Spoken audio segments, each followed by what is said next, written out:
Hello everyone. सो यहाँ पे फिर मैं अपने हस्बैंड के साथ निकली हूँ सैर पे नहीं निकली हूँ। एक्चुअली आज 1 नवंबर है और बाबा जी का है जन्मदिन। तो मैंने सोचा मैं मतलब जो हमारे यहाँ लखनऊ में खाटू श्याम मंदिर है, बहुत ही प्रसिद्ध डालीगंज में, वो तो वहाँ पे मैं नहीं जा पाऊँगी क्योंकि वहाँ भीड़ बहुत ही ज़्यादा थी, बहुत ही ज़्यादा। और दर्शन कर पाना वहाँ पे बहुत मुश्किल है। मेरा मानना है भगवान तो हर जगह होता है ना, तो भगवान का एक ही स्वरूप और था ऐशबाग में। तो वहाँ पे मैं ना खाटू श्याम मंदिर दर्शन करने गई थी। तो यहाँ पे आई हूँ मैं बाबा को जन्मदिन की उनको मुबारकबाद देने के लिए और उनका आशीर्वाद लेने के लिए। तो यहाँ पे हम लोग लाइन में खड़े हो गए हैं दर्शन करने के लिए। तो मैंने यहाँ पे प्रसाद नहीं लिया था और बाबा के लिए फूल और ये कुछ भी नहीं लिया था। मैंने सोचा था जो भी पैसे होंगे वो दान पात्र में डाल दूँगी। एक्चुअली ये फूल जो आप बाबा के पास चढ़े थे वो बाद में बहुत ही वेस्ट हो जाते, मैंने देखा है कई बार। तो मैं हमेशा ये करती हूँ कि मैं ना दान पात्र में वैसे डाल देती हूँ या जहाँ बाहर गरीब होते हैं उनको दान में दे देती हूँ। तो यहाँ पे अथर्व को टीका लगाया और मेरे ऊपर बाबा जी का ये जो मोर पंख वाला आशीर्वाद था वो मुझे मिला, अथर्व को आशीर्वाद मिला।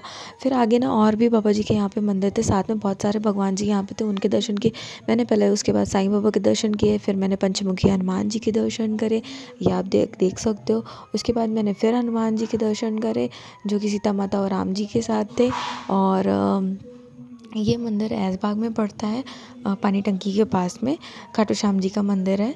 और भी कई मंदिर होंगे, मुझे ज़्यादा पता नहीं, मेरे घर के पास था तो मैं यहाँ पे दर्शन करने चली गई। फिर मैंने आगे करे दुर्गा माता जी के दर्शन, फिर मैंने करे आगे राम दरबार के दर्शन, आप देख सकते हो यहाँ पे। और मेरे साथ साथ आप लोग भी दर्शन करो। फिर यहाँ पे मैंने प्रसाद लिया और फिर अदर से कहा मैंने कि पैसे डालो दान पात्र में। फिर से एक सिंदूरी हनुमान जी मिले, उनके दर्शन करे। फिर मैंने गणपति जी के दर्शन करे।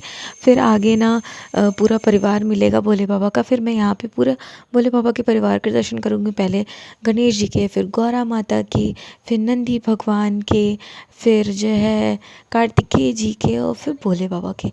इन सब भगवान के दर्शन करते हुए फिर मैं आगे बढ़ूँगी और साथ साथ आपको भी दर्शन कराऊँगी।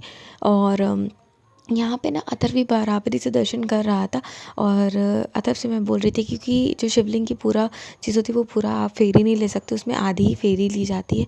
तो यहाँ पे ये दर्शन कर चुके थे, ये खड़े थे और ये है मंदिर का पूरा व्यू जो कि मैं आप लोग को दिखा रही हूँ। उस मंदिर में बहुत ही सुंदर डेकोरेशन हो रखी थी यहाँ पे। और आपको ये जो भक्तगण बैठे दिखाई दे रहे हैं वो कीर्तन के लिए बैठे हुए, क्योंकि 6 बजे की टाइमिंग थी कीर्तन शुरू होने की।